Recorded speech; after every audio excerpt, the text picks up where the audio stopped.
Shalom Bapak Ibu, Saudara-saudari yang diberkati dan dikasihi oleh Tuhan kita Yesus Kristus. Selamat berjumpa kembali di channel Jalan yang Lurus.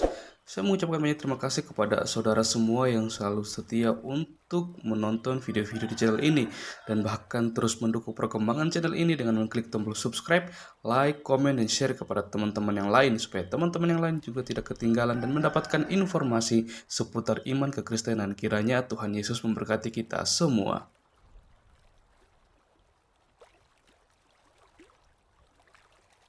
Oke, saudaraku yang diberkati dan dikasihi oleh Tuhan kita Yesus Kristus. Kita akan kembali lagi bersama-sama akan melihat serta menyaksikan bagaimana keberlangsungan suatu diskusi atau debat yang sangat menarik yang dimana di dalamnya pastinya ada Bro Edis TV yang akan melayani para teman-teman polemikus di mana mereka akan beradu argumentasi dengan data-data yang akan mereka bawakan, yang pastinya setiap data bahkan argumentasi yang mereka bawakan itu harus bisa mereka pertanggungjawabkan, bahkan harus bisa dibuktikan kebenarannya. Karena memang kalau kita melihat ketika Bro Edis TV berhadapan dengan para polemikus atau orang-orang di luar kekristenan, ketika mereka beradu argumentasi, pasti teman-teman polemikus ini kekurangan data atau kekurangan bahan seperti itu. Bahkan terkadang ketika Bang Edis melontarkan pertanyaan kepada mereka, mereka kelabakan atau kebingungan untuk menjawab pertanyaan dari Bang Edis itu sendiri. Hal ini berarti bahwa secara tidak langsung Bang Edis lebih memahami dan mengerti tentang ajaran mereka, tentang keyakinan mereka daripada teman-teman para polemikus ini. Karena apa ya? Karena memang benar mungkin kebanyakan teman-teman para polemikus ini mereka kurang mendalami tentang kitabnya atau ajarannya, sehingga ketika berhadapan dengan Bro Edis mereka jadi panik, ketakutan, bahkan ada sampai menghujat seperti itu. Ya, tanpa berlama-lama, mari langsung saja kita simak videonya dan saya harap untuk kita bisa mengikuti video ini dari awal hingga akhir supaya kita tidak gagal paham, bahkan kita juga bisa mendapatkan suatu berkat melalui diskusi atau debat tersebut. Selamat menyaksikan, Tuhan Yesus memberkati.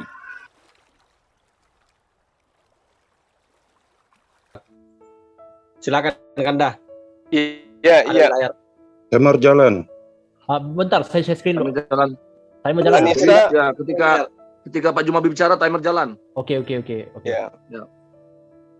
Ini sama dengan dalil yang ada di dalam surah An-Nisa ayat 34 tadi kan.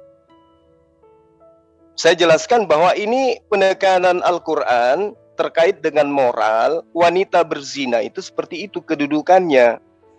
Tidak sama seperti kitab agama lain, perempuan justru memanggil laki-laki untuk berzina sampai pagi ketika suaminya di dalam perjalanan. Kalau di Al-Quran jelas ini wanita dikurung sampai dia meninggal di dalam rumah. Saking tidak bolehnya berzina itu. Terus apa yang dipermasalahkan tentang moral terhadap Al-Quran ini? Justru ini pelarangan untuk melakukan persinahan. Oke, kita Silakan. ke Anissa 34. Tadi sudah Anissa 15. Kita ke Anissa 34. Timer saya pause ya. Ya, Ya. pause timer. Nanti ketika Pak Juma mulai bicara baru jalan timer. Oke. Ya, ini semua menyaksikan di layar ya. Anissa 34. Silakan Kanda dijelaskan. Oke.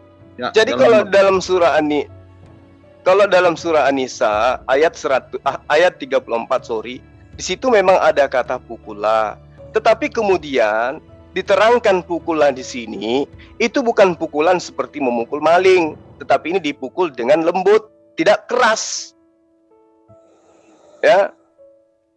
Dipukul dengan lembut, tidak keras setelah diberi peringatan, setelah dinasehatin, kemudian dia tetap saja melakukan hal yang merupakan pelanggaran terhadap syariat Islam, maka wanita, laki-laki sebagai pemimpin itu bisa melakukan pemukulan dalam arti kata, bukan dipukul dalam perspektif pemikiran kita.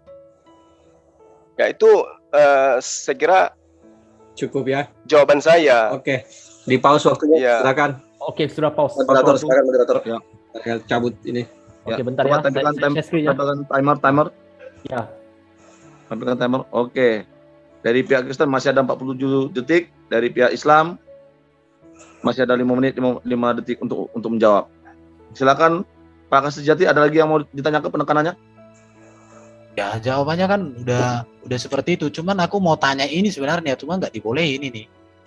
Silakan aja, siapa tahu bisa dijawab. Tanyakan Nah aja. ini, Nggak masalah. Bentar ya, ini timernya pernikahan Baginda dengan Aisyah ini gimana? Tapi di hadis, gimana? Timernya Kan nggak jalan boleh. atau gimana? ini Nggak apa-apa, nggak apa-apa. Kita Aisyah dengar. itu Oke, oke, menikahi saat ia berumur 6 tahun. Dan ia digauli saat berumur 9 tahun. Dan Aisyah hidup bersama beliau selama 9 tahun. Ini hadisnya ya. Bahkan Aisyah masih main boneka ketika diantar ke kamar itu Baginda, ya. Tapi bagaimana itu? Aku nggak ngerti. Oke, itu aja. Silakan dijelaskan. Oke, udah pause. Udah, silakan Share tampilkan screen, share timernya. screen. Share screen timer.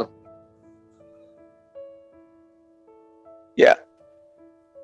Oke, timer berjalan ketika Pak Juma berbicara. Ya. Baik.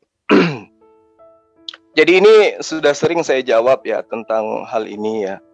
Bagaimana kemudian tuduhan orang-orang bahwa Rasulullah Muhammad SAW itu menikahi Siti Aisyah pada usia 6 tahun. Berarti beliau dinikahi tahun 613 Masehi. Padahal kalau menurut hadits yang juga menjadi rujukan bahwa di dalam At-Tabari semua keempat anak Abu Bakar itu lahir pada zaman jahiliyah, yaitu sebelum tahun 610. Jadi kalau Aisyah radhiyallahu anhu itu dinikahkan sebelum 620 Masehi, maka beliau dinikahkan pada umur di atas 10 tahun. Ini sebenarnya sederhana, cuman ya itu dia. Orang-orang tidak belajar. Padahal kalau kita melihat bagaimana kemudian kualitas hadits, lalu bagaimana kemudian kronologis daripada perjalanan sejarah Rasulullah Muhammad SAW, itu sangat nyata kok. Pra-Islam itu zaman jahiliyah tahun 610 Masehi.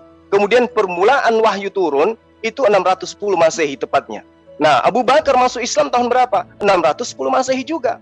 Sementara Rasulullah Muhammad SAW menyiarkan Islam secara terbuka itu tahun 613. Lalu kemudian beliau hijrah di tahun 615, 2 tahun setelahnya. Lalu 1 tahun kemudian Umar bin Khattab masuk Islam. Lalu 620 Aisyah itu kemudian dinikahkan. Nah, 622 hijrah ke Madinah. 623 atau 624 Aisyah berumah tangga, beristri dengan Rasulullah Muhammad SAW. Jadi usianya berapa? Coba dihitung sendiri. Di atas 10, di atas 14 tahun malah.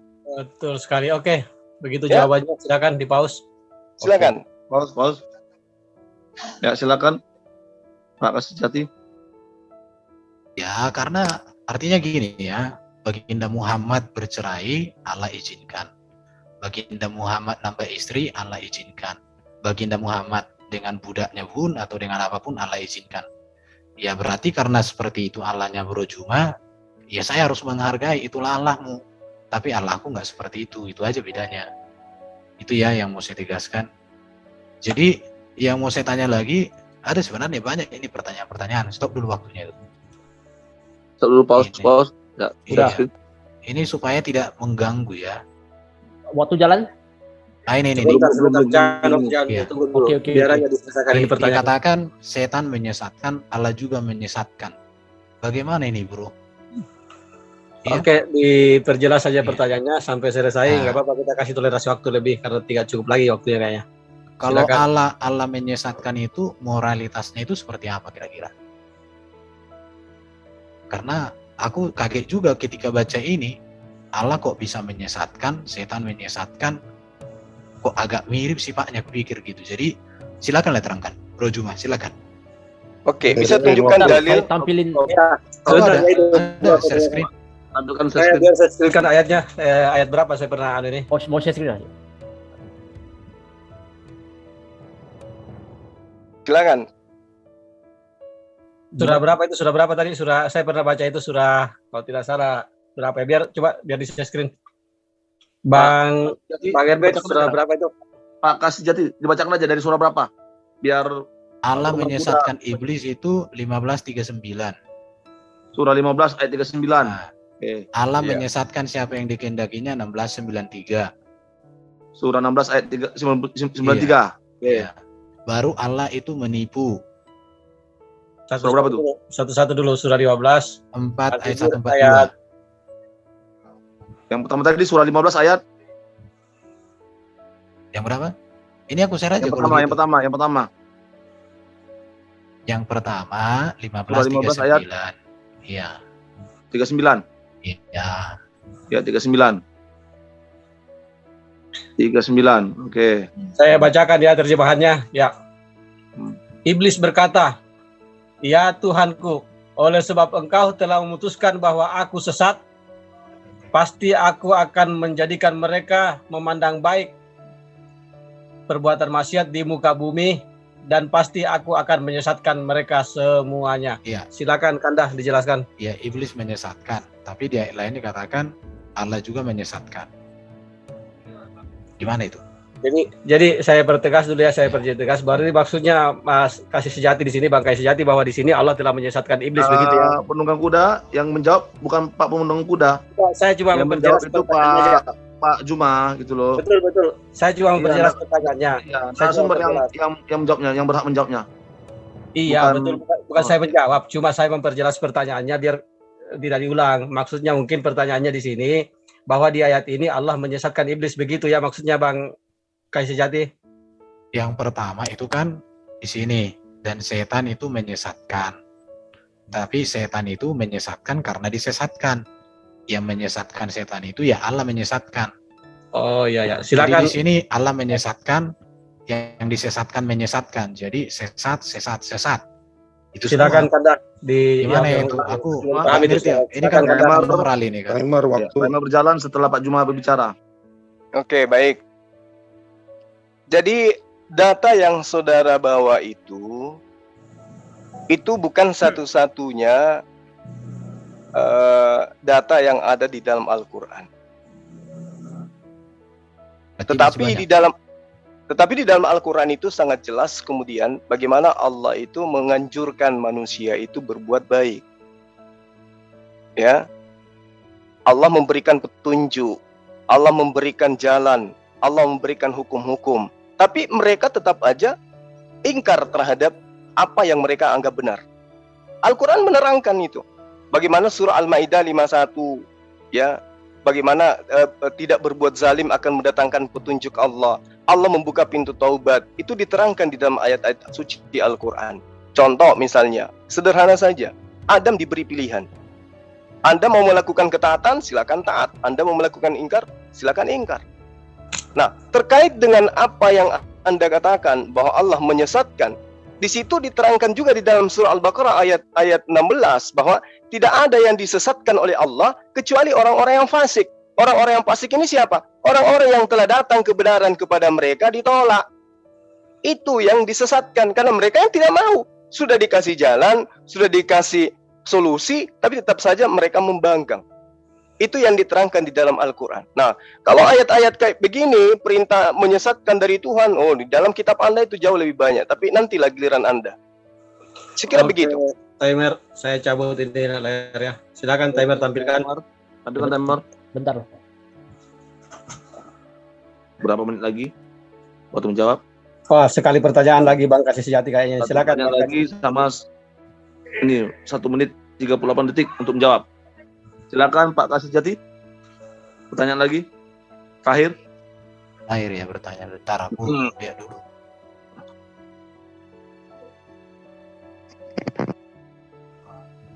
Bentar, cari.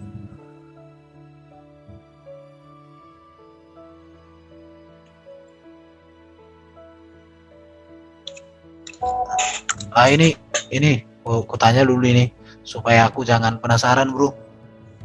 Ini aku ada data.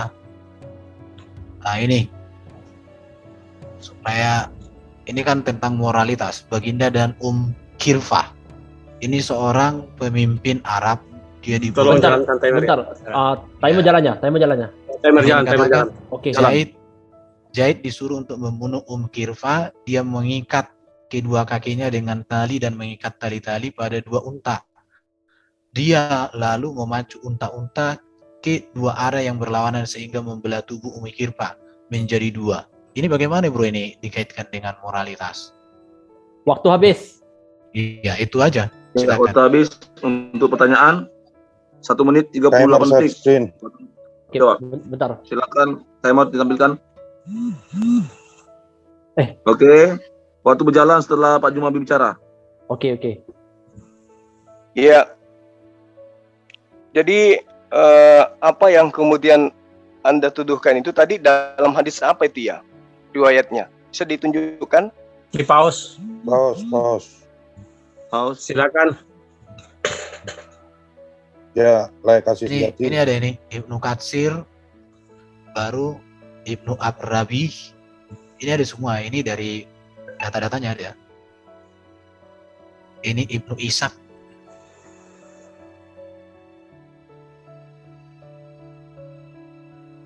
Ini data-datanya ada.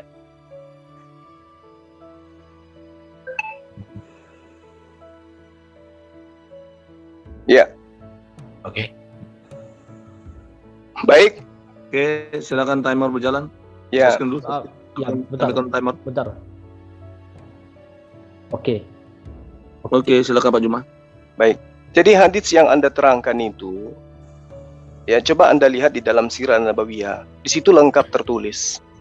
Maka tentu saja dalam hadis itu harus di Sirah Nabawiyah itu harus ada sanad periwayatan dalam Tarik Nabawi di atas daripada kemudian sejarah atau cerita yang Anda bawa hari ini. Nah, kalau kita memeriksa sanad periwayatan atau asli atau kesahihan daripada hadis ini, di dalam Sirah Ibnu Hisham ditelusuri bahwa kisah pertempuran yang Anda ceritakan, bagaimana kemudian Umi Kirfah itu diriwayatkan oleh Muhammad Umar bin Al-Waqdi, itu menurut para ulama, khususnya Ibnu Jauziyah, itu tertuduh sebagai pemalsu dari ulama hadis. Ya, mereka dituduh sebagai pemalsu dari ulama hadis itu sendiri. Dan dalam kisahnya tidak disebutkan dalam Al-Bidayah atau Nihaya Ibnu Katsir bahwa di situ jelas tidak dinyatakan bahwa sesuatu disebutkan oleh Ibnu Hisham dalam Sirah Nabawiyah dalam periwayatan cerita tersebut seperti yang Anda ceritakan. Itu tidak ditemukan cerita itu.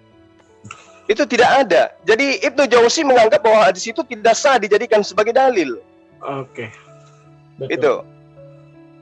Itu jelas itu di dalam kitab yang kami jadikan sebagai panduan di dalam belajar tentang Tarikatul Islam. Di Sirah Nabawiyah tidak Habis. Timer habis. Oke, intinya tadi itu hadis tidak bisa diterima kesahihannya. Ya, silakan.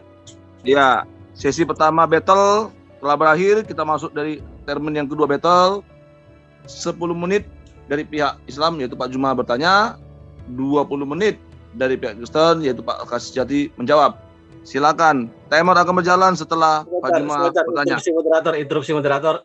Sebelum Ya. itu boleh iklan dulu kah? Oh, iya silakan. Iklan. Ya, ada sih teman-teman dulu. Oke, kembali kami sampaikannya bahwa luar biasa ini acara ini ya. 73 partisipan di Zoom dan disiarkan secara live di hampir mungkin 30 ya, 30 channel YouTube.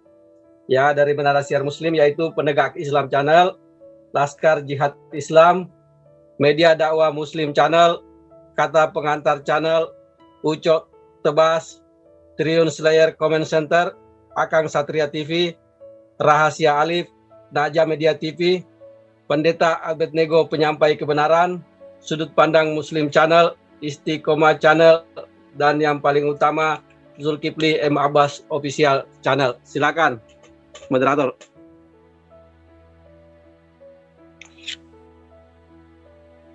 Oke. Terima kasih Pak Penunggang Kuda. Ya, ini iklan juga dari pihak Kristen. Untuk channel-channel Kristen yang melive-kan debat malam hari ini, yang pertama yaitu FIC Official Channel, Martir Channel, Kanuru Teolog Kontekstual, Urban Channel, Scott Orang Indonesia, Friends Talking Channel, Pavel 88 Channel, Kaf Channel, Domba Kecil Channel, Sang Apologet 12 Channel, Apiang Channel, dan channel-channel yang lain. Dan jangan lupa, kita hari Jumat dan hari besok, Sabtu, kita ada dialog lintas agama. Ya, materinya hari Jumat, Islam bertanya, Kristen menjawab. Jadi selama 2 jam, waktunya silakan Islam yang bertanya, Kristen yang menjawab. Dan pada hari Sabtu, Materinya adalah Kristen bertanya dan dari pihak Islam menjawab. Jangan lewatkan. Betul Diskusi sekali, mantap dialog. moderator. Mantap. Oke, terima kasih. Kita masuk ke sesi yang kedua battle. Silakan Pak Juma bertanya selama 10 menit. Waktu akan berjalan setelah Pak Juma berbicara. Baik, terima kasih. Ya, ini berbicara mengenai moral. Dan kitab yang Anda imani itu juga adalah kitab yang Anda sebut dengan Perjanjian Lama. Di dalam Kejadian 19, jelas di situ diterangkan ada 2 orang wanita, adik-beradik, adik kakak ya, itu boleh dikatakan memperkosa bapak kandungnya sendiri. Moral apa yang ingin Anda utarakan di sini? Silakan. Itu justru membuktikan Tunggu. itu moral yang buruk. Tunggu. Itu aja. Bentar. Iya. Tunggu, timer. Oke. Pak Kasih jadi berbicara, timer berjalan. Silakan. Baik. Alkitab ini menuliskan moral orang yang buruk dan moral orang yang baik. Yang baik untuk diteladani, yang buruk untuk dihindari. Peristiwa Lot itu adalah peristiwa yang buruk. Dan itu menjadi peringatan supaya orang jangan seperti Lot. Supaya jangan seperti anaknya Lot. Itu aja bro. Jadi Alkitab bukan berarti kita jadi seperti Lot. Enggak ada itu. Itu dinyatakan buruk. Maka di Alkitab itu ditunjukkan yang buruk dan yang baik. Oke, itu aja. Oke. Stop. Kalau- Timer, tunggu dulu. Oke. Pak Iya. Juma bicara, timer berjalan. Silakan. Boleh Anda tunjukkan dalilnya di mana bahwa apa yang dicontohkan oleh Lut ini bersama kedua anaknya itu adalah contoh yang buruk?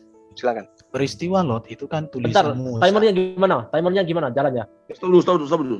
Mbak, Ya. dia suruh tunjuk kan? Mau saya screen? Saya Pak, kalau share screen ayatnya semua lah harus dilihat. Sebentar. Silakan dijawab. Ya, tunggu. Mau saya screen dulu. Ini aja. Karena terlalu banyak. Ada yang bisa share screen ayat itu. Kejadian 19 di sini Bentar, kisahnya. timer jalan atau gimana? Ya, timer jalan. Pelankan aja ya. Begitu Pak Kasih jadi berbicara, timer jalan. Oke. Nah, saya jelaskan Lanjutkan. aja secara ringkas. Sodom dan Gomora akan dimusnahkan, Lot diselamatkan. Mengapa? Karena Lot itu dipandang Allah sebagai orang benar, bahkan Abraham berdoa untuk mereka itu ya. Tetapi karena tidak ada yang benar, akhirnya mereka mau diselamatkan, disuruh mereka pergi ke satu tempat. Tapi mereka tidak mau, akhirnya mereka pergi ke satu tempat. Dan di tempat itu tidak ada orang. Akhirnya anaknya itu memiliki kesepakatan untuk membuat bapaknya mabuk, sehingga bapaknya mabuk. Dan tidak ada bapak-bapak gereja orang Kristen mengatakan bahwa ini sebagai contoh teladan, enggak. Itu dituliskan untuk menjadi peringatan. Dan itu membawa kehancuran buat mereka. Itu aja bro. Coba tunjukkan orang Kristen yang mengatakan itu harus diteladani, enggak ada. Kalau ada itu sesat itu. Selesai udah. Stop. Ya, timer stop. Oke. Silakan Pak Juma. Artinya Selamat kitab jalan. Anda artinya kitab Anda menunjukkan sesuatu yang tidak bermoral kan? Silakan. Alkitab itu jujur bro. Yang tak bermoral dibilang tak bermoral. Yang bermoral dibilang bermoral. Kami nggak pernah mengatakan yang tak bermoral itu paling mulia, enggak. Kalau tak bermoral kami bilang nggak bermoral itu. Jadi semua kelakuan yang buruk itu dituliskan supaya menjadi peringatan, jangan buruk. Kalau bro mau nyanjung orang yang dipandang orang buruk tapi mulia, itu urusan bro. Tapi kalau di dalam Alkitab yang buruk dituliskan, yang baik dituliskan. Karena di dunia ini kan ada yang baik dan yang buruk, supaya kita memilih. Maka dikatakan oleh Tuhan, kepadamu kuperhadapkan pada hari ini kehidupan dan kematian. Pilihlah kehidupan supaya kamu hidup. Jadi hidup dan mati itu ada bro di sini, kehidupan dan kematian itu. Udah itu aja. Ya, berbicara mengenai moral, Timer jalan. kitab Anda terlalu banyak kemudian memberikan ya pengajaran dan pelajaran gitu. Di dalam Amsal 5 pasal 19 sampai pasal 20 itu nyata di sana bagaimana kemudian menceritakan tentang buah dada atau payudara perempuan lajang pelacur sebagai sumber pemuas nafsu syahwat dipegang-pegang oleh seorang pemuda. Ini moralnya menurut Anda baik atau tidak? Amsal berapa tadi? Amsal berapa? Pause. Amsal apa? Amsal 5 Amsal 5 ayat ayat 19 ayat 20. 19-20. Amsal 5 19-20. Ya. Boleh Pak Kasih Jati membacakannya? Oke, ini temanya. Nasihat mengenai perzinahan, bro. Jadi kalau dibaca Bentar, semuanya timernya ini, jalan atau gimana? oke. Jalankan Amsal pasal 5, di sini kan nasihat mengenai perzinahan, bahwa perzinahan itu dosa. Bukan berarti perzinahan itu baik. Tetapi kehidupan orang berzina itu digambarkan di sini. Karena bibir perempuan jalang menitiskan tetesan madu, tetapi kemudian ia pahit, kakinya turun menuju maut, ia tidak menempuh jalan kehidupan. Ini nasihat. Artinya kalau orang ikut tentang perzinahan itu kan artinya gini, kawin dengan yang bukan istrinya, atau istrinya lebih dari satu, itu perzinahan di dalam konteks Kristen. Jadi ini nasihat supaya nggak berzina, bro.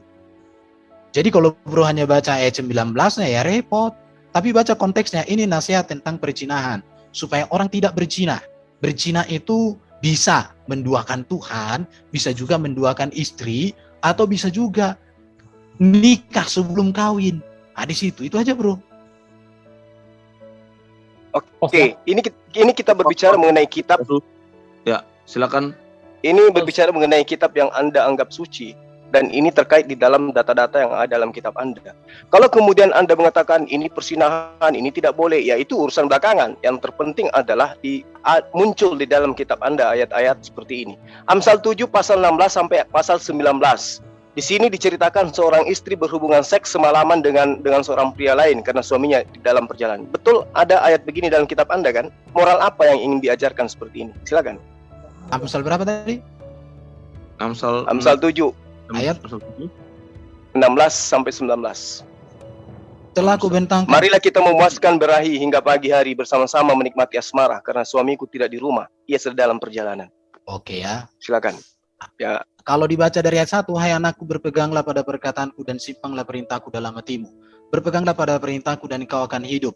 Tetapi kalau orang tidak berpegang pada perintah Tuhan, maka dia akan tergoda dengan perilaku yang seperti ini. Karena suamiku tidak di rumah, ia sedang, akan tergoda orang. Jadi di sini perlu kita memiliki hikmat supaya tidak tergoda dengan rayuan-rayuan. Itu maksudnya di sini. Bukan berarti kita dirayu-rayu. Jadi ini berbicara tentang ada godaan. Supaya kita tidak tergoda, maka kita harus memiliki hikmat. Jadi begini bro ya, baca Alkitab itu harus utuh, nggak seperti bro. Kalau Quran kan 1 ayat 1, ayat 2, ayat 3, satu topik. 3, 4, 5, 6, beda topik. Atau ayat 1 ini. Nggak, Alkitab nggak seperti itu. Iya.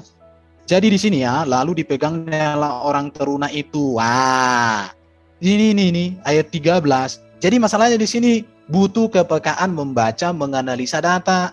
Sehingga ini bukan berarti bahwa ini kebenaran yang harus dimaksud gini.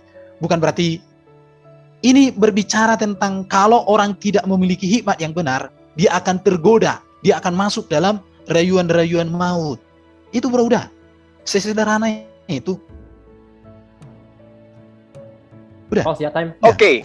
Lalu kemudian iya, maaf. silakan Anda dengan dalil Anda, ya, saya dengan data yang ada di kitab Anda. Di dalam Hakim-Hakim 19 pasal 24, ayat ini menceritakan tentang seorang bapak, seorang suami yang menyerahkan istri dan anak gadisnya untuk diperkosa orang lain. Ini moral apa yang mau disampaikan Hakim-Hakim 19:24 ini? Silakan. Ya, jalan timer. Pak Kasejati bicara. Oke. Kalau dibaca tentang ini perbuatan noda di Gibea, ini noda. Jadi ini sebuah kejahatan yang terjadi. Mertuanya ayah perempuan muda itu tidak membiarkan dia pergi sehingga ia tidak tinggal. Ini kalau dibaca semuanya jelas sekali kok sebenarnya. Jadi bukan berarti ini perilaku yang harus dicontoh. Mengapa terjadi ini, perbuatan ini? Karena pada waktu itu memang terjadi kebobrokan. Ada satu perbuatan yang sangat keji pada waktu itu. Jadi ini tidak pernah mengatakan bahwa perilaku ini menjadi teladan, bukan. Mengapa perilaku ini terjadi? Karena ada satu persoalan moral yang sangat buruk. Jadi kalau orang sudah berpersoalan yang moralnya buruk, maka perlu untuk penanganan dan pelayanan khusus. Seperti itu, bro. Jadi bukan untuk dicontoh ini. Mengapa peristiwa ini terjadi? Ada persoalan bahwa waktu itu bangsa itu sedang terpuruk, sedang hancur. Itu aja. Timer pause ya. Iya. Ini kan, oke sebentar. Ini kisah. Maka di ayat 1 dikatakan, terjadilah pada zaman itu. Ini ayat 1. Ketika ada raja di Israel bahwa di balik pegunungan Efraim ada seorang Lewi tinggal. Jadi ini kisah yang sudah terjadi. Kisah itu terjadi, maka dikatakan Roma 15:14, sebab segala sesuatu yang tertulis dahulu telah ditulis untuk menjadi pelajaran bagi kita, supaya kita berpegang teguh pada pengharapan oleh ketekunan dan penghiburan dari kitab suci. Jadi apa yang tertulis itu bukan berarti jadi kita ikuti, bukan begitu. Ini kisah yang sudah terjadi sebagai pelajaran supaya orang bisa mengambil hikmah, supaya orang tidak mengulangi sejarah yang buruk yang terjadi. Itu aja. Oke, pause. Udah. Ya, silakan Pak Juma. Oke, tapi faktanya di luar sana banyak yang mengambil ini sebagai contoh pelajaran. Oke, di dalam Ayub 31 pasal 10 ya, ini menceritakan seorang suami menyuruh istrinya untuk berhubungan seks dengan pria lain. Moral apa yang ingin disampaikan kitab Anda dengan menyertakan data-data seperti ini? Silakan. Stop. Ayub berapa tadi? Ayub? Ayub 31 pasal 10, maka biarlah istriku Ayub 31. menggiling bagi orang lain, dan biarlah orang lain meniduri istriku. Ya, Ayub 31 ayat 10. ayat 10. Ya, Ya, silakan Pak Kasih Sejati. Oke ya, kalau kita lihat Silakan ini kan berjalan. Ayub ini kan kitab syair ya. Selagi-lagi Ayub mengaku tidak bersalah. Aku telah menetapkan syarat bagi mataku, masakan aku memperhatikan anak darah. Karena bagian apakah yang ditentukan Allah dari atas, milik usaha apakah yang ditetapkan, ini berbicara tentang apa? Ayub di dalam menyampaikan semua keluh kesahnya ya, mengaku tidak bersalah di hadapan Tuhan. Jadi kalau mau baca ini semuanya harus perhatikan.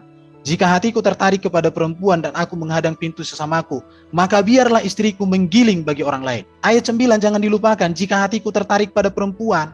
Artinya Ayub itu nggak pernah tertarik kepada perempuan.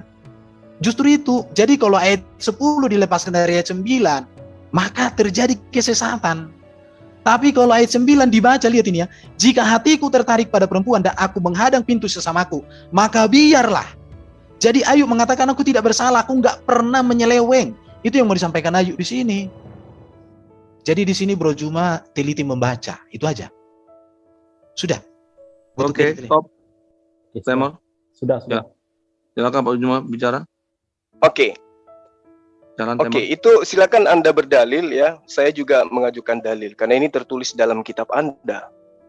Di dalam 2 Samuel 13 pasal 11, ayat ini menceritakan tentang seorang laki-laki ya, seorang kakak kemudian mengajak adik kandungnya untuk melakukan seks, dan di mana hal ini dicontohkan di dalam data yang ada. 2 Samuel 13 pasal 11. Ketika gadis itu menghidangkan kepadanya supaya ia makan, dipegangnyalah gadis itu dan berkata kepadanya, "Marilah tidur dengan aku, adikku."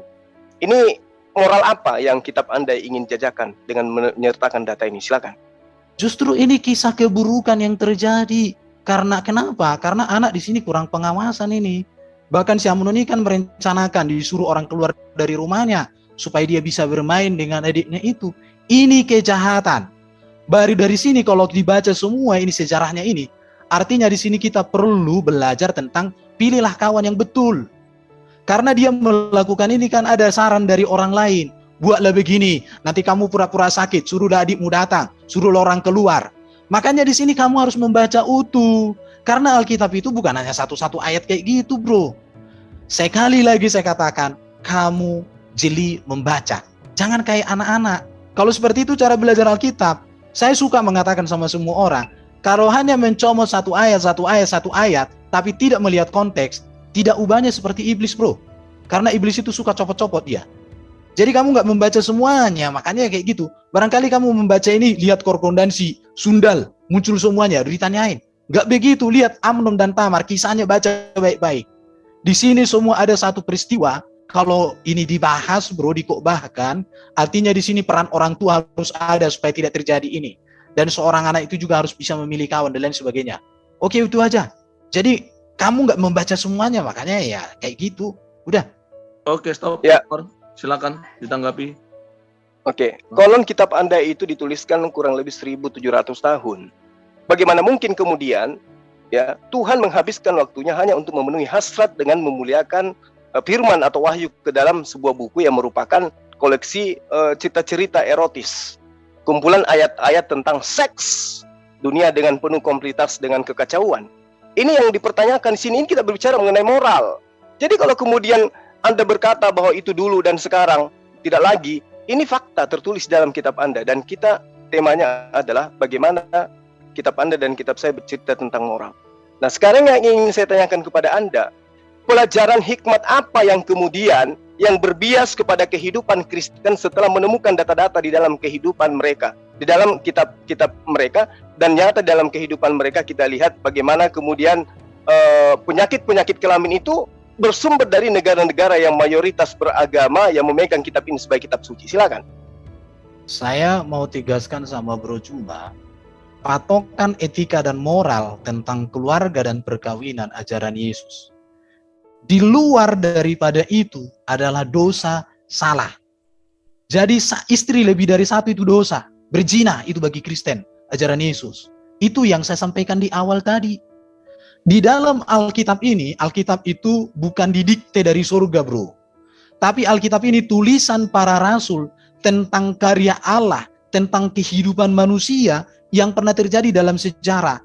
Supaya semua kisah sejarah ini menjadi sebuah pembelajaran kepada generasi berikutnya. Indonesia punya sejarah, bro. Sejarah itu semua ditulis, jujur. Negara-negara yang maju itu jujur dengan sejarah. Tapi negara-negara yang tinggalan itu tidak jujur dengan sejarah. Bahkan diubah sejarah. Alkitab ini jujur dengan sejarah. Tetapi dari sejarah itu orang belajar. Yang baik untuk diikuti, yang buruk untuk tidak diulangi. Itu, bro, jadi belajar sejarah seperti itu. Karena kisah di dalam Alkitab ini kan sudah terjadi di masa lalu. Dan ini kisah yang sudah terjadi, tapi dalam sejarah itu. Maka di dalam ajaran Kristen, Allah berbicara melalui sejarah. Oke, itu aja. Ya, stop, timer. Ya, silakan ditanggapi. Ya, di dalam Ulangan 22 pasal 28 sampai 29. Di situ diterangkan bahwa kalau ada seorang perempuan diperkosa, maka dia harus dinikahkan dengan yang memperkosanya. Ini kenapa seperti ini jadinya? Kalau seperti ini yang ada di dalam kitab Anda, berarti enak di laki-lakinya dong. Setiap ada laki-laki yang mengingini seorang perempuan, tinggal diperkosa aja, baru kemudian dinikahkan berdasarkan dan kitab Anda. Ulangan 22 ayat 28 sampai 29. Silakan. Oke, ini dibandingkan ya dengan Keluaran 22 ayat 16-17. Apabila seseorang membujuk seorang anak perawan yang belum bertunangan dan tidur dengan dia, maka harus dia mengambilnya menjadi istrinya dengan membawa mas kawin. Jika ayah, ingat, pedoman tentang moral dan etika, tadi saya sudah sebut di awal, kalau hukum tentang moral, itu semua disempurnakan, diterima oleh Yesus tentang moral, yang hukum Taurat itu. Tetapi kalau ini sudah berbicara, ini tentang apa ini? Ini dikatakan di sini ayat berapa tadi? Lupa aku. Apabila bukan disuruh. Jadi bukan disuruh perkosalah supaya gini, enggak. Apabila, artinya solusi. Maka haruslah laki-laki yang sudah tidur dengan gadis itu memberikan 50 sikal perak. Ini berbicara kasustik. Bukan perintah. Perkosalah wanita itu. Beda. Kalau tadi bro kan katakan boleh memperkosa wanita. Kalau ini enggak. Bukan begitu maksudnya. Apabila. Itu ya bukan perkosalah wanita itu, bukan. Apabila, artinya kalau seorang laki-laki memperkosa seorang wanita, solusinya apa? Solusinya lah ya dikawinkan mereka, dikasih bayaran di situ. Tapi itu bukan anjuran, Sudah itu aja.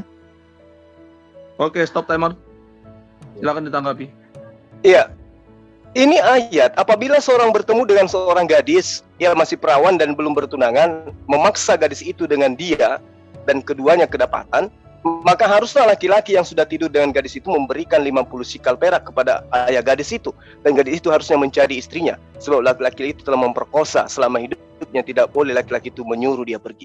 Nah ini kalau ini terjadi, hanya hukumannya hanya menikahi wanita yang diperkosa, maka tidak menutup kemungkinan orang-orang yang membaca dalil ini akan mencari wanita yang paling cantik di lingkungannya lalu diperkosa untuk supaya menjadi istrinya. Itu gimana? Ini moral, silakan. Konteksnya ini bangsa Israel di padang gurun. Mereka sedang berjalan menuju tanah Kanaan. Itu konteksnya.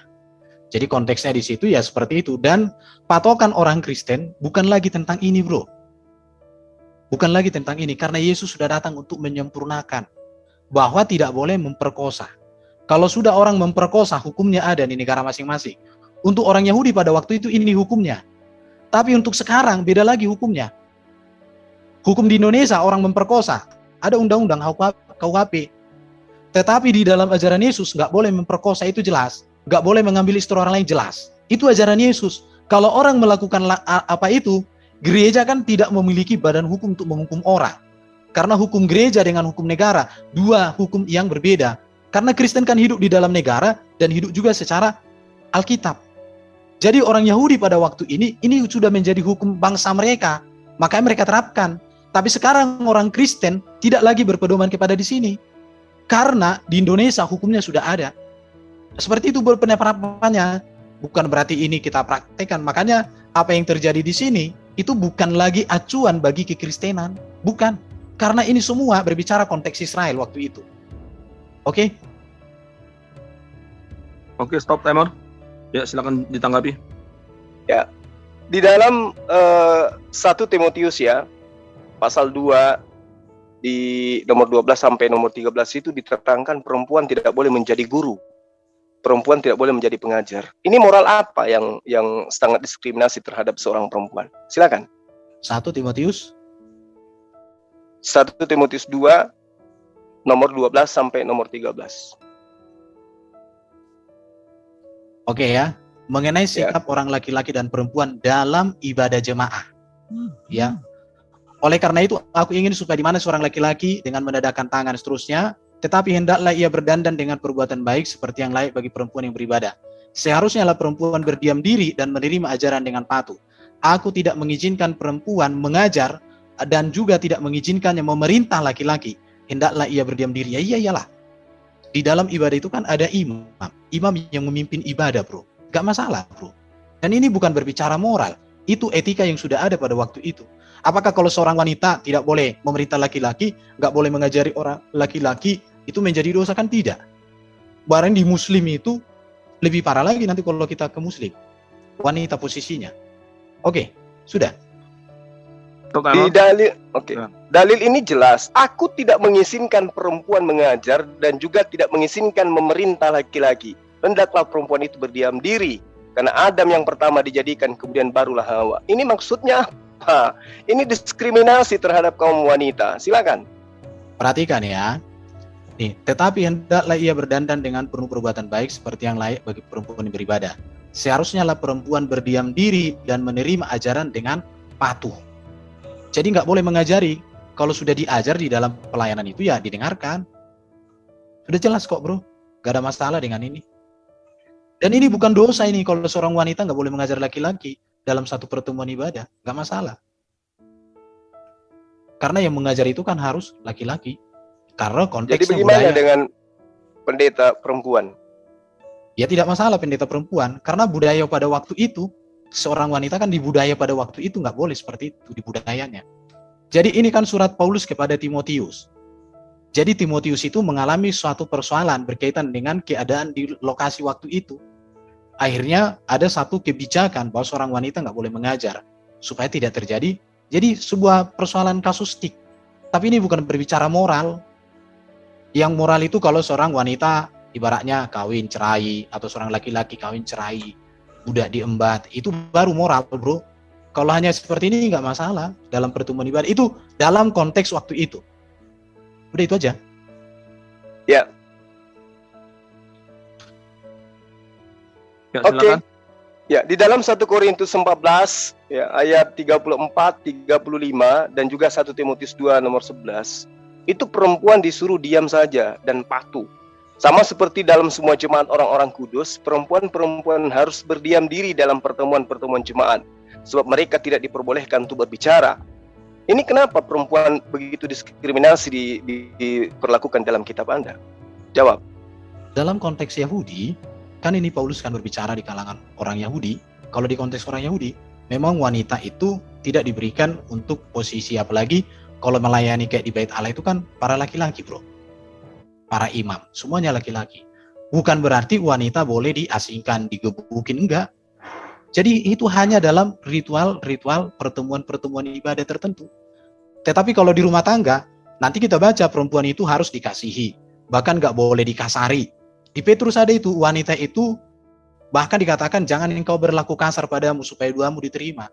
Nggak boleh, bro, berlaku kasar. Harus dikasihi istri. Tapi kalau dalam pertemuan ibadah, ya kalau sudah ada laki-laki yang mengajar, ngapain lagi wanita, kan begitu. Nggak masalah. Itu bukan berbicara moralitas. Nggak masalah. Oke. Ya, silakan ditanggapi. Baik. Kita pindah ya. Pertanyaan saya ini masih terkait dengan moral ya. Nah, di dalam kitab Anda itu jelas diterangkan bagaimana kemudian ada perintah membunuh anak bayi atau anak yang masih menyusui. 1 Samuel 15 pasal 3. Aku Tuhan ingat pada yang dilakukan Amalek kepada orang Israel. Pergilah sekarang, kalahkanlah orang Amalek, tumpaslah segala apa yang ada padanya, dan jangan belas kasihan kepada mereka. Bunuhlah semuanya, laki-laki atau perempuan, karena anak atau anak-anak yang masih menyusui, lembu maupun domba, onta maupun kera. Ini kenapa? Kesalahan mereka anak-anak ini apa coba? Kenapa kemudian diperintahkan dibunuh semuanya, ditumpas semua yang bernapas di dalamnya? Silakan. Pada waktu itu, bangsa Amalek itu bangsa yang amoral. Bahkan bangsa Israel dipersiapkan oleh Tuhan untuk menjadi berkat sekaligus menjadi kutuk untuk bangsa-bangsa tanah Kanaan. Maka panggilan Tuhan kepada Abraham kan jelas. Oleh keturunanmu semua bangsa di bumi, tetapi mereka juga dipakai Tuhan sampai genap kejahatan orang-orang Kanaan. Makanya bangsa Israel itu dibentuk Tuhan 400-an tahun di Mesir. Jadi orang Amalek itu kenapa ditumpas? Ini bisa dikaitkan dengan peristiwa Lot. Kenapa Sodom dan Gomora itu dihancurkan Tuhan? Karena memang di sana sudah terjadi amoral. Kenapa peristiwa Nuh yang selamat hanya 8 orang? Karena peristiwa amoral yang sangat luar biasa. Jadi bangsa Amalek itu memang sudah benar-benar jahat. Dan ingat ya, bangsa Israel dipakai Tuhan menjadi berkat, tapi juga dipakai menjadi alat penghukuman untuk bangsa-bangsa Kanaan. Itu jelas, jadi kronologi peristiwanya jelas. Dan itu terjadi, sudah terjadi. Tetapi kalau konteks sekarang, Yesus sudah datang membawa hukum kasih, mengasihi orang berdosa dikatakan, mengampuni, berbuat baik kepada mereka. Itu konteks pada waktu itu, bro. Jadi orang Kristen melihat ini sebagai sebuah peristiwa yang terjadi di masa lalu, tetapi tidak menjadi acuan untuk kita bersikap lagi kepada orang di masa kini. Tetapi kita melihat kekudusan Tuhan terhadap bangsa-bangsa yang amoral melalui bangsa Israel. Karena mereka menolak bangsa Israel waktu itu. Jelas itu. Silakan. Oke, timer stop. Silakan. Oke. Di dalam kitab Anda ya, jelas diterangkan di dalam Yohanes 13 pasal 23. Ini berbicara mengenai moral ya. Di situ diterangkan seorang di antara murid Yesus itu ya duduk bersandar di dada Yesus. Itu siapa murid ini? Apakah dia laki-laki atau dia perempuan? Silakan. Ya murid Yesus kan nggak ada perempuan, bro, disebutkan semua laki-laki, sudah terjawab. Berarti laki-laki yang bersandar di dada Yesus. Ya tidak masalah bersandar di dadanya itu menunjukkan kasihnya. Oh, jadi boleh kalau laki-laki bersandar di dada laki-laki gitu. Coba kita lihat ayatnya. Silakan. Yes, Yohanes berapa tadi? 13? Yohanes 13 nomor 23. Yohanes 13 ayat 23. Iya. Bersandar dekat kepadanya. Ah, bro, ini salah membaca ini. Itu terjemahan baru. Ya sudah, kan di situ bersandar dekat kepadanya. Oke, sekarang saya cek bahasa Yunani sebentar, stop dulu. Timer stop. Yohanes 13 ayat 23. Iya. Yohanes 13 ayat 23.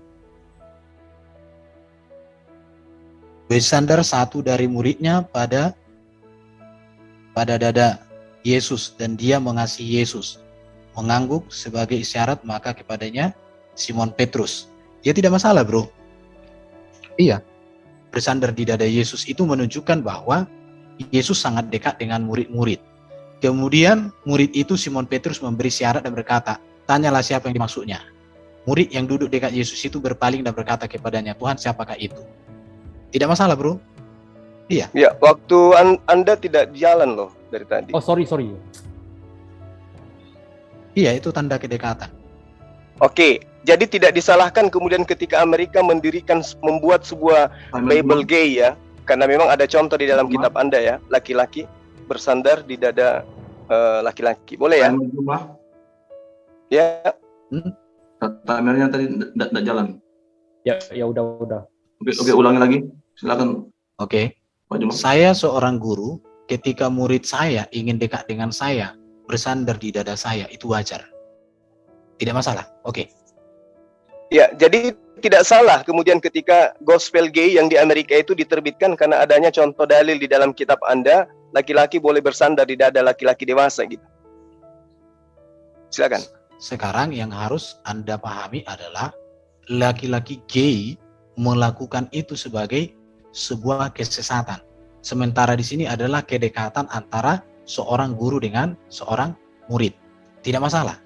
Oke, tidak masalah. Nah, Baik. situ. Nah, di dalam kitab Anda, Sebentar, di situ, silakan. Tapi kalau gay udah jelas salah ya. Karena Yesus tidak membenarkan, jangankan gay, poligami aja udah dosa, apalagi gay.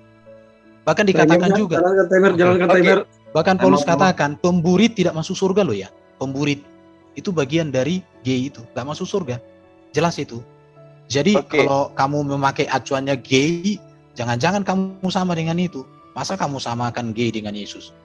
Kan namanya kurang ajar itu. Iya, memang kurang ajar itu gospel gay, kawan. Nah, Ya, gini, jelas, kurang ajar. iya. Dan kitab Anda yang mencontohkan soalnya. Di dalam Matius 17 nomor 20, dia di situ berkata kalau kamu punya iman sebesar biji sawi, maka kamu bisa memindahkan gunung. Apakah ini perbuatan benar ini? Karena tidak ada orang Kristen yang bisa memindahkan tai lalat, apalagi gunung. Silakan. Peristiwa Gunung Mohattam di Mesir, dan itu dicatat dalam sejarah Mesir, dipindahkan sejauh 3 km berdasarkan ayat itu.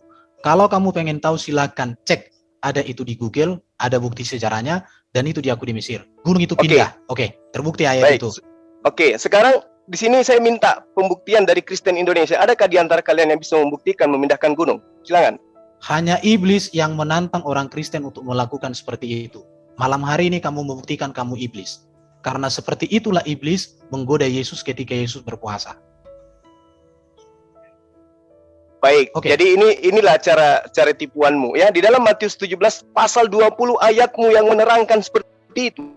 Ia berkata kepada mereka, karena kamu kurang percaya sebab aku berkata kepadamu, sesungguhnya sekiranya kamu mempunyai iman besar sebiji sawi, kamu dapat berkata kepada gunung ini, pindah dari tempat ini ke sana, maka gunung ini akan pindah dan takkan ada yang mustahil bagimu. Ini di dalam kitab Anda. Anda orang percaya kan, dan Anda meyakini Yesus itu adalah Tuhan. Kenapa tidak ada orang Kristen yang bisa memindahkan gunung? Apakah ini moral yang benar? Atau ini adalah kedustaan yang nyata? Silakan. Masalah memindahkan gunung menurut saya tidak berkaitan dengan moral. Karena moral itu berbicara kesusilaan, etika. Etika itu artinya kawin, cerai, bunuh, perang, itu. Tapi kalau memindahkan gunung menurut saya bukan etika. Jadi ini sudah lari dari topik. Tapi nggak apa-apa. Itu berbicara iman. Oke. Ini etika, jelas etika ini berbicara mengenai moral. Ini adalah kedustaan karena ini tidak bisa dibuktikan. Sesuatu yang dusta itu melanggar moral yang benar. Ini katanya kalau kamu memiliki iman besar sebesar biji sawi pun kau bisa memindahkan gunung. Nah, orang Kristen itu imannya sebesar dunia katanya. Coba Anda pindahkan gunung, bisa nggak? Silakan. Peristiwa ini kan sudah pernah terjadi. Baru Yesus katakan, jangan engkau mencobai Tuhan. Ingat itu, jangan mencobai Tuhan. Oke, udah. Ya, Anda Tuhan. Kami tidak bisa mencobai Tuhan. Kami hanya untuk memenuhi hasratmu. Ini udah lari dari topik ini. Ya, kembali ke topik aja. Iya. Ya, ini berbicara mengenai moral. Kalau data ini kalian tidak bisa buktikan, berarti kitab Anda menunjukkan suatu kebohongan. Dan ini mengajarkan pembohongan. Silakan. Tunggu. Bentar ya, dulu saya post ya. Oke. Ya, saya post. Ya, ini kita kembali ke topik ke moral. Ya, tadi Pak Erben sudah jelaskan itu berhubungan dengan iman. Ya, tidak ada berhubungan dengan moral. Untuk memindahkan gunung itu kan iman itu. Bisa tengah iman. Apabila kamu memiliki iman sebesar biji sawi itu. Oke, kita maksudnya aja moralitas begini. gitu. Oke, maksudnya Bang Juma begini. Apakah yang menulis kata-kata itu memiliki moral jika itu suatu kebohongan? Silakan. Kan saya Sebentar. sudah mengatakan ada Timer jalannya. sejarah di Mesir membuktikan Timer ada jalannya. gunung Mohattam Ya. itu pindah Jalan. 3 km. Itu sejarah diakui kok, tertulis di Mesir itu sejarah diakui. Udah itu aja. Artinya ayat itu betul. Ya, kalian yang memiliki iman sebesar gunung ini nggak bisa memindahkan gunung gitu. Ayat itu sudah terbukti.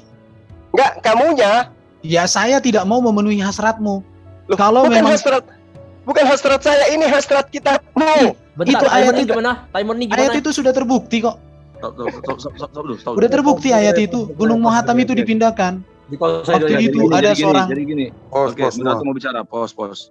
Jadi Pak Juma, Iya sih. ya tadi kan Pak Juma kan meminta bukti, oke, tentang ayat itu, ya. Nah, Pak Erben sudah menunjukkan, ya, di Mesir itu sudah terjadi gitu loh, ya. Kecuali kalau ayat itu bicara seperti itu tidak pernah terbukti di sepanjang sejarah dunia ini gitu. Oke. Oke, kembali saya ini lagi. Tinggal dijawab aja bahwa karena mungkin maksudnya Bang Juma mau menyatakan apakah yang menulis itu berbohong atau tidak. Jika dikatakan tidak, bilang tidak berbohong dan pernah terjadi, begitu saja mungkin. Tadi Silakan. gini, ya tadi kan sudah dijawab oleh Pak Erben, ya, bahwa tidak berbohong, sudah terbukti, ada sejarahnya gitu loh.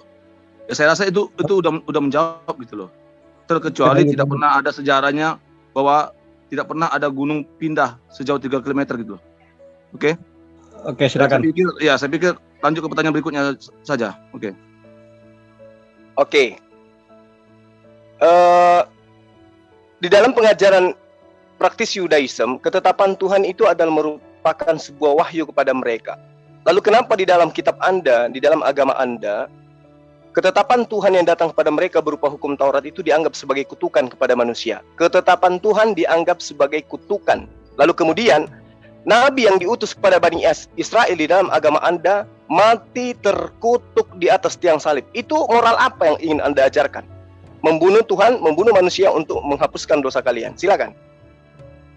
Oke, stop timer. Ya, silakan jawab. Pak Kasih Jati. Bukan orang Kristen yang membunuh Tuhan Yesus, tapi orang Yahudi. Dan dibuktikan bahwa Yesus bukan ada karena dosanya dia dibunuh, tapi karena kebencian dan ketidakadilan. Jadi justru kematian Yesus itu membuktikan moral Yesus yang sempurna. Beda dengan orang kalau ada nabi mati diracun karena ada dendam. Itu baru karena moral yang kacau. Tapi kalau Yesus mati itu dengan cara terkutuk ya. Bukan dia dikutuk, bukan. Jadi di sini butuh kejelian membaca, itu aja. Bukan karena dikutuk Yesus, tapi dia mati dengan cara seperti orang terkutuk. Banyak membaca aja, itu aja, oke. Diterangkan di kitab Anda, terkutuklah dia yang mati di atas tiang salib. Siapa yang terkutuk? Yesus, Tuhan Anda. Ajaran apa ini? Kok Tuhannya terkutuk? Ini siapa yang ngajarin gitu loh? Moral apa yang disampaikan? Ada Tuhan mati terkutuk di atas tiang salib. Silakan. Jadi Yesus mati di salib itu kan dikatakan mati dengan cara orang terkutuk, maka dia terkutuk, terhukum dia di sana dengan cara itu artinya di situ. Jadi butuh kejelian membaca. Kalau kamu baca hanya ayat itu, nggak kamu lihat penjelasan berikutnya, ya repot bro. Waktu menjelaskan itu saya bisa jelaskan, cuman ini waktunya udah banyak. Tapi saya mau katakan, bicara moral itu bukan masalah mati Yesus, justru Waktu sudah kematian. habis. Oke, timer habis. Silakan ditanggapi Pak Juma. Ya, yang saya tahu, agama Anda mengajarkan Tuhan Anda mati terkutuk di atas tiang salib. Dan itu adalah ajaran yang sangat tidak bermoral. Tuhan dinyatakan datang, dilahirkan oleh manusia, kemudian dibunuh oleh manusia, lalu kemudian dikutuk oleh manusia untuk menebus dosa-dosa manusia. Ini ajaran yang sangat tidak bermoral. Kenapa? Karena ada Tuhan dikutuk oleh makhluk. Harusnya makhluk yang Tuhan yang mengutuk makhluk. Ini justru Anda yang mengutuk Yesus ini di atas tiang salib. Terima kasih. Oke, habis timer. Oke, terima kasih kepada narasumber yang bertanya Pak Juma dan yang menjawab Pak Kasih Sejati. 2 termin sesi battle sudah kita lewati. Oke, silakan iklan penunggang kuda. Ini mau ke toilet bentar ya. Ya, Oh, iya. ya silakan ke toilet. Ya, silakan penunggang kuda iklan. Oke, terima kasih moderator. Luar biasa ya, sampai juga kita di closing statement nanti setelah ini. Wah, masih 70 partisipan ya. Kepada pemirsa di YouTube sekedar info bahwa di Zoom ini ada 70 partisipan yang tadinya 73 sekarang sampai 75, luar biasa sekali. Dan disiarkan di 30 channel YouTube ya, di Menara Siar Muslim, yaitu Penegak Islam Channel, Laskar Jihad Islam Channel, Kata Pengantar Channel, Pucuk Tebas Channel, Media Dakwah Muslim Channel, Triun Slayer Comment Center, Akang Satria TV Channel, Naja Media TV, Pendeta Abednego Penyampai Kebenaran, Sudut Pandang Muslim Channel, Istiqomah Channel, dan yang utama dan terutama Zulkifli M. Abbas Official. Silakan moderator. Oke. Terima kasih Pak Penunggang Kuda. Dari channel Kristen yang melive-kan debat ini adalah FIC Official Channel, Martir Channel, Kanur Channel, Teolog Kontekstual Channel, Urban Channel, Scott Orang Indonesia Channel, Friends Talking Channel, Pavel 88 Channel, KAF Channel, Domba Kecil Channel, Sang Apologet 12 Channel, Apiang Channel, dan channel-channel YouTube lainnya. Nah, saya mengingatkan kita akan masuk ke dalam termin yang terakhir dari dua narasumber, yaitu closing statement. Nanti dimulai dari pihak Islam, yaitu Pak Zuma, lalu nanti closing statement dari pihak Kristen, Pak Kasih Sejati. Nah, saya mengingatkan kembali, habis closing statement dari dua narasumber ini, kita masuk ke partisipan. 3 orang dari pihak Kristen, 3 orang dari pihak Islam, masing-masing 5 menit bertanya dan 5 menit menjawab. Jadi 2 menit pertama bertanya dan boleh menyangga sekali, ya, dan juga menyangga menjawab 5 menit dari narasumber, ya. Oke, nah saya mengingatkan kembali, nanti ketika masuk sesi partisipan bertanya dan menjawab, narasumber menjawab, diharapkan agar partisipan untuk tetap berbicara dengan sopan, tidak menghujat, ya, tidak menyudutkan sesembahan satu sama lain, dan apabila ada yang melanggar, saya sebagai moderator akan memperingatkan sebanyak 3 kali, dan yang keempat kali saya akan kick keluar dari Zoom, ya. Jadi kita harus perhatikan itu supaya kita menjaga debat ini ataupun dialog lintas agama ini dengan teratur, dengan baik, sehingga setiap netizen yang menontonnya boleh menangkap atau mengambil, ya, apa yang menjadi poin-poin baik dari pertanyaan maupun jawaban dari masing-masing partisipan dan masing-masing moderator. Jadi saya juga ingatkan kembali, pertanyaan jangan mengulang, ya, di sesi partisipan. Jadi harap partisipan, ya, kalau perlu dicatat apa saja yang mau ditanyakan, sehingga tidak membuat nanti narasumber harus bertanya mengulang itu tentang apa yang ditanyakan. Oke, lalu hindari kata-kata mesra, ya, di dalam bertanya ataupun menjawab nanti, dan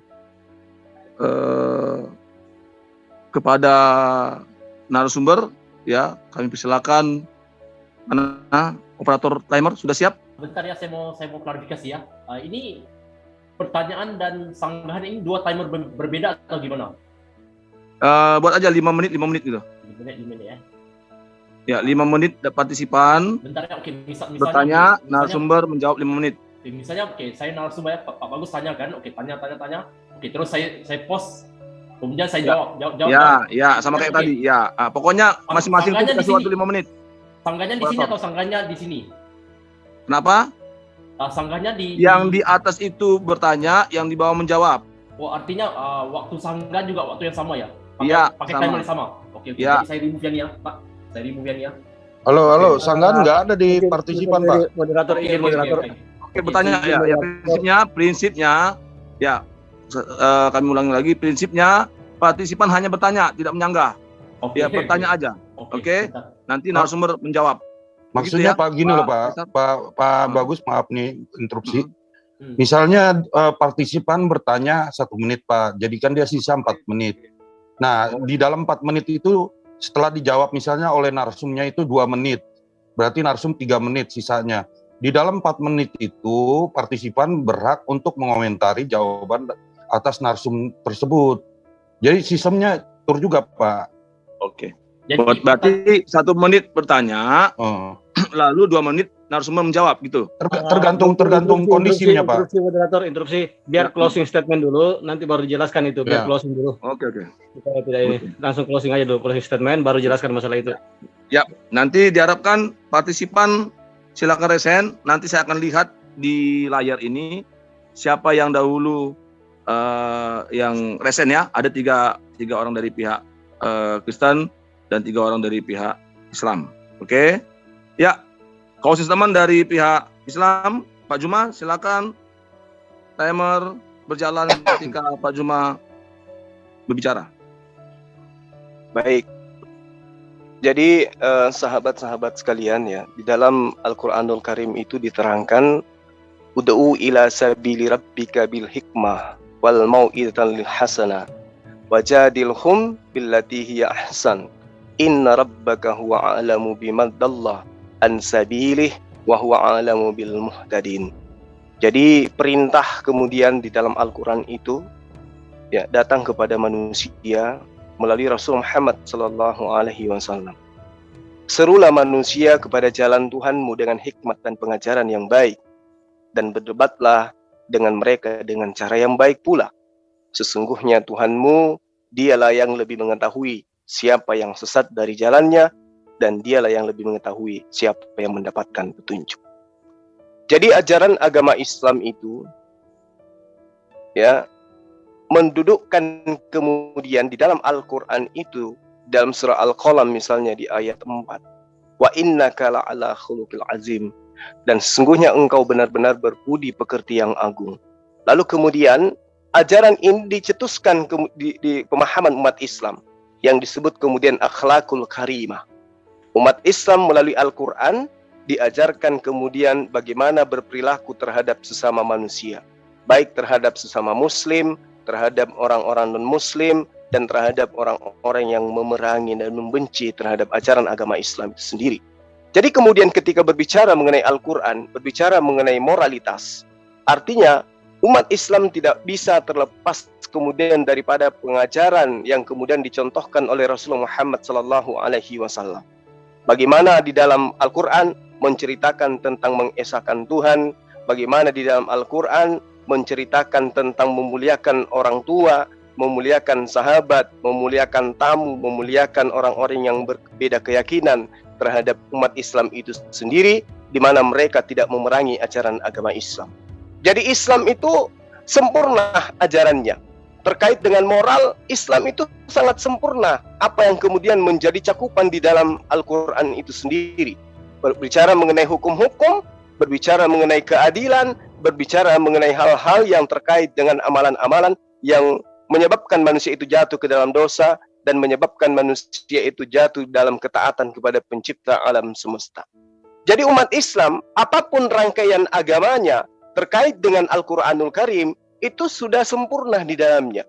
Maka karena itulah kemudian Allah memberikan sebuah perumpamaan kepada manusia tentang apa yang kemudian menjadi cakupan, bahwa kesesatan yang ada pada diri manusia itu dikarenakan manusia itu jauh daripada prinsip yang diajarkan oleh Al-Quran berupa moral yang ada di dalam wahyu Allah dalam Al-Quranul Karim. Nah, ini nyata. Allah menjanjikan kepada orang-orang yang melanggar perjanjian Allah sesudah perjanjian itu teguh dan memutuskan apa yang diperintahkan Allah untuk menghubungkannya dan membuat kerusakan di muka bumi. Orang-orang yang membuat kerusakan di atas muka bumi, oleh Allah sudah dijanjikan orang yang tidak bermoral nantinya kelak akan diupah dengan neraka. Untuk itulah kemudian Al-Quran diwahyukan oleh Allah untuk menyempurnakan akhlak, karena ini berbicara mengenai perilaku manusia. Karena itulah kemudian Al-Quran ya konsepnya sangat jelas, bagaimana hubungan kita terhadap orang lain terkait dengan hukum-hukum syariat, bagaimana cara berbicara yang baik, bagaimana cara berperilaku yang baik, itu semuanya disampaikan di dalam Al-Quran.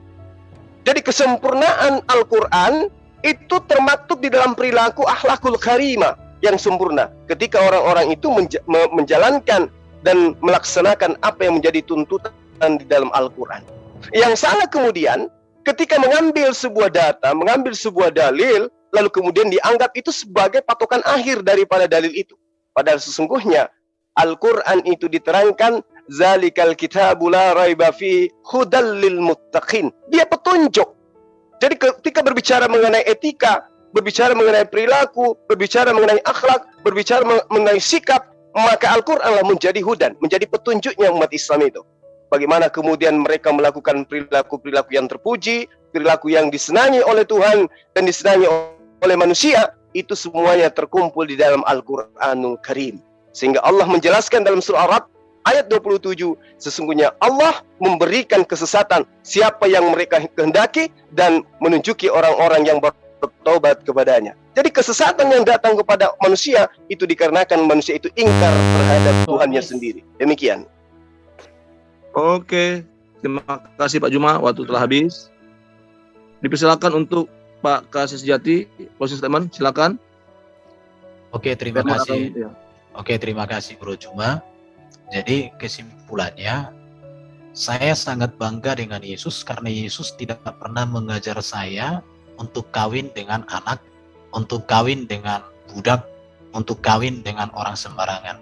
Tetapi Yesus mengajar saya hanya kawin dengan satu orang wanita, dan itu seumur hidup. Saya juga bersyukur Yesus tidak pernah mengajar saya untuk berperang, Yesus tidak pernah mengajar saya untuk membenci, dan Yesus tidak pernah mengajar saya untuk menaruh dendam kepada siapapun. Inilah yang membuat saya bangga dan saya percaya kepada Yesus, bahwa Yesus adalah guru, teladan etika dan moral. Memang saya belum sempurna mengikuti Yesus karena keterbatasan saya, tetapi kesempurnaan Yesus itulah yang membuat saya terkagum-kagum. Kalau Yesus mengajarkan saya untuk berbuat yang seperti tadi, kawin dengan tidak jelas dan lain sebagainya, maka malam hari ini saya putuskan, saya tidak mau ikut Yesus. Saya lebih bagus jadi agama Batak, agama Permalin. Saya lebih bagus. Tetapi karena kulihat etika dan moral Yesus ini sempurna, dan itu yang diajarkan oleh para rasul, maka saya sangat bangga dan saya sangat senang menjadi orang Kristen. Saya sangat bangga percaya bahwa Yesus adalah juru selamatku. Saya juga mau mengatakan begini ya, iman di dalam iman Kristen itu adalah iman yang tepat guna. Kalau tadi bro mengatakan memindahkan gunung bisa enggak? Apa gunanya buat bro? Tetapi kalau gunung Muhattam dipindahkan karena mereka terancam, kalau kalian tidak memindahkan ini kalian mati. Tapi akhirnya mereka berdua berpuasa dan gunung itu pindah. Dan itu adalah catatan sejarah. Itu bukti. Jadi yang mau saya katakan di dalam ajaran Alkitab itu semuanya tentang moral, etika, dan benar. Memang di dalam Alkitab ini dituliskan ada orang-orang yang perilaku moralnya buruk. Ada orang yang perilaku benarnya baik. Tetapi itu tulisan adalah kejujuran dari para penulis itu.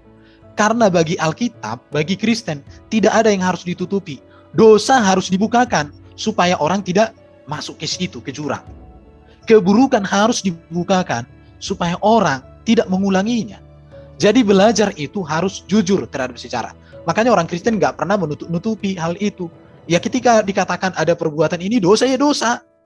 Tidak masalah. Tapi benar ya benar. Karena Yesus mengatakan kepada kita, jika ya katakan ya, jika tidak katakan tidak. Di luar daripada itu berasal dari si jahat. Jadi kekristenan diajar untuk berbicara jujur. Jujur dengan keburukan, jujur dengan kebaikan, itu merupakan moralitas. Tapi kalau kita menutupi, malah memuji-muji hal-hal yang kenyataannya buruk, kenyataannya jelek, kenyataannya hina, tapi kita puji-puji, menurut saya ini sesuatu hal yang agak bertanya-tanya saya ya. Ya, jadi itu. Baru saya juga bersyukur bahwa di dalam Yesus itu nggak pernah menyesatkan orang dia. Tetapi dia memberikan petunjuk yang benar. Maka Yesus mengatakan, aku jalan kebenaran. Dia bukanlah yang menyesatkan manusia. Dan dia tidak pernah mengajar manusia untuk melakukan hal-hal yang buruk, hal-hal yang najis, hal-hal yang rendah. Nggak pernah itu. Tapi selalu yang baik, yang kudus, yang mulia. Makanya tadi di dalam presentasi saya, semua yang benar, semua yang kudus, semua yang suci, semua yang sedap didengar, semua yang manis. Itu yang harus kita pikirkan, itu yang harus kita pelajari. Itu yang harus kita lakukan, itu yang harus kita perbuat. Dan itulah ajaran Yesus yang luar biasa. Makanya saya katakan, ya luar biasa memang kalau kita mengikuti ajaran Yesus yang diberitakan di dalam Alkitab ini. Karena dikatakan semua yang benar, yang mulia, yang adil, yang suci, manis, sedap didengar, disebut kebajikan, dan patut dipuji. Pikirkan, pelajari, terima, dengar, lihat, dan lakukan. Itu yang selalu diajarkan di dalam Alkitab. Jadi kalau ada orang Kristen perilakunya buruk, bukan ajaran Yesusnya yang salah, tapi manusianya yang buruk, manusianya yang harus perbaiki. Kalau hukum sudah benar, orang berlaku salah, jangan salahkan hukumnya, tapi salahkanlah orangnya yang tidak melakukan hukum dan ketetapan Tuhan. Jadi, saya mau katakan bahwa moralitas yang diajarkan oleh Yesus ini sangat-sangat tinggi sekali. Dan tidak ada ajaran di dunia ini, di dalam kitab manapun, yang bisa menandingi ajaran tentang moralitas yang diberikan oleh Yesus, diteladankan oleh Yesus kepada dunia sampai hari ini. Kalau kita membaca di dalam khotbah Yesus di bukit, itu merupakan moralitas yang sangat sempurna. Berbicara hubungan kita dengan sesama, hubungan kita dengan istri kita, hubungan kita dengan banyak orang, hubungan kita dengan pekerjaan, dalam segala lingkup kebenaran dinyatakan. Oke. Habis. Terima kasih Pak Kasih Sejati. Oke, kita akan masuk ke sesi selanjutnya. Partisipan bertanya, nah semua menjawab dari kedua belah pihak, baik dari pihak Kristen maupun dari pihak Islam. Oke, sebelumnya saya iklan lagi. Jangan lupa besok malam dan Sabtu malam atau malam Minggu kita ada sesi hari Jumat itu Muslim bertanya sepuasnya, Kristen akan menjawab sepuasnya.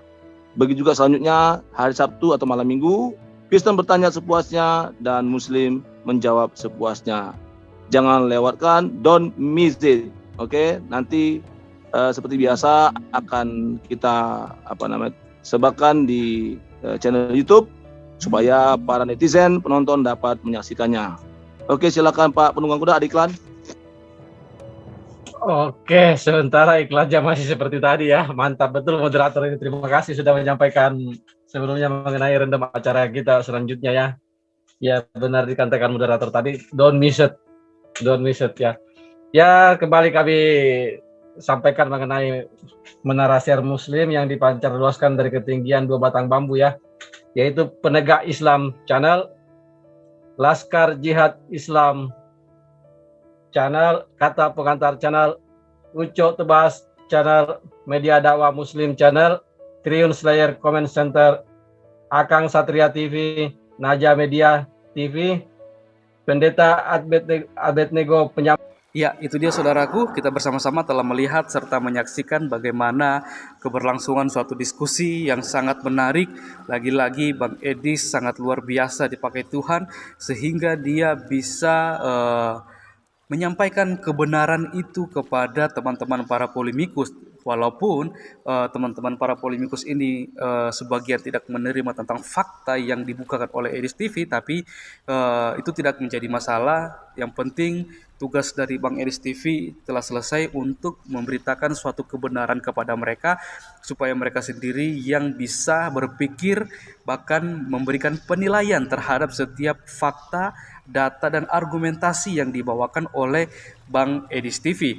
Dan kita berdoa supaya firman yang disampaikan oleh Bang Edis TV itu juga boleh tertanam di dalam hati para teman-teman para polemikus ini, supaya mereka sendiri boleh berjumpa secara pribadi dengan pribadi Yesus, sehingga mereka boleh menerima anugerah keselamatan ketika mereka percaya kepada Tuhan Yesus sebagai satu-satunya Tuhan dan Juru Selamat dalam kehidupan mereka.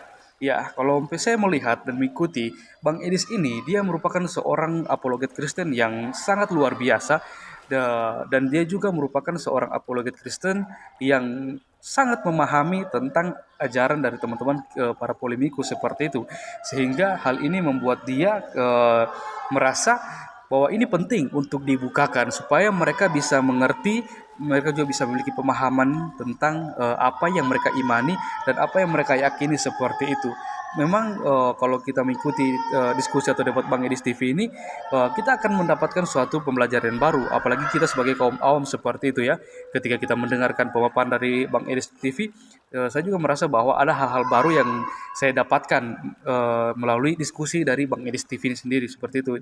Dan hal itu membuat iman saya semakin lagi lebih bertumbuh di dalam Yesus Kristus seperti itu. Ya, oke, baik teman-teman yang dikasihi dan diberkati oleh Tuhan kita Yesus Kristus. Ada satu bagian firman Tuhan yang ini juga merupakan firman yang sangat memberkati saya, di mana firman tersebut terdapat di dalam Roma 1 ayat 16 sampai ayat yang ke-17, di mana Lembaga Alkitab memberikan satu tema, yaitu Injil itu kekuatan Allah. Ayat yang ke-16 berkata demikian, sebab aku mempunyai keyakinan yang kokoh dalam Injil, karena Injil adalah kekuatan Allah yang menyelamatkan setiap orang yang percaya, pertama-tama orang Yahudi tetapi juga orang Yunani, sebab di dalamnya nyata kebenaran Allah yang bertolak dari iman dan memimpin kepada iman, seperti ada tertulis, orang benar akan hidup oleh iman. Saudaraku ini berkati oleh Tuhan kita Yesus Kristus. Firman ini kembali lagi mengingatkan kita bagaimana seorang Rasul Paulus dia sangat meyakini bahwa Injil merupakan kekuatan Allah yang sangat luar biasa. Injil merupakan pribadi Yesus Kristus sendiri, tentang kedatangannya, tentang pelayanannya, tentang penderitaannya, serta kematian dan kebangkitan Yesus Kristus itu sendiri. Di sini dikatakan bahwa sebab aku mempunyai keyakinan yang kokoh. Jadi hal ini berarti bahwa keyakinan seorang Rasul Paulus ini terhadap Injil, terhadap Yesus Kristus itu sangat-sangat teguh seperti itu. Walaupun badai silih berganti menghampiri dia, banyak cobaan dan tantangan hidup menghampiri dia, dia tetap berpegang terhadap Injil yang adalah kekuatan Allah itu sendiri. Dan dikatakan bahwa karena Injil adalah kekuatan Allah yang menyelamatkan, kekuatan Allah dalam bahasa Inggris dikatakan situ power, berarti ada kekuatan yang sangat besar yang sanggup menyelamatkan kehidupan manusia. Dalam artian bahwa hal ini berarti bahwa hanya Injil lah yang sanggup menyelamatkan manusia yang berdosa ketika kita mau percaya dan berpegang teguh terhadap Injil tersebut. Karena di sini katakan bahwa Injil lah yang adalah kekuatan Allah itu yang menyelamatkan setiap orang percaya. Jadi hanya orang yang percaya kepada Injil itu yang akan memperoleh keselamatan seperti itu. Dan kalau kita melihat di sini dikatakan bahwa pertama-tama orang Yahudi tetapi juga orang Yunani. Hal ini berarti bahwa Injil ini diperuntukkan untuk semua kalangan, semua orang tanpa terkecuali siapapun dia. Seperti itu. Jadi tidak ada batasan untuk siapa saja bisa menerima dan mendengar kabar tentang Injil yang adalah kekuatan Allah itu sendiri. Dan makanya dari itu kita sebagai orang yang percaya, ya kita juga harus meyakini bahwa Injil ada kekuatan Allah yang telah menyelamatkan kita, menebus kita, membebaskan kita dari kuasa dosa, sehingga kita boleh memperoleh keselamatan yang kekal di dalam Tuhan Yesus. Dan kita juga sebagai orang percaya, kita juga tidak hanya harus duduk diam, tapi kita mempunyai suatu tanggung jawab untuk memberitakan Injil tersebut kepada semua orang tanpa terkecuali, supaya mereka juga boleh mendengar, bahkan mereka juga boleh percaya kepada Tuhan Yesus sebagai juru selamat dalam kehidupan mereka. Oke teman-teman, mungkin sekian video dari saya, dan sampai bertemu di video-video saya yang selanjutnya. Tuhan Yesus kiranya memberkati kita semua.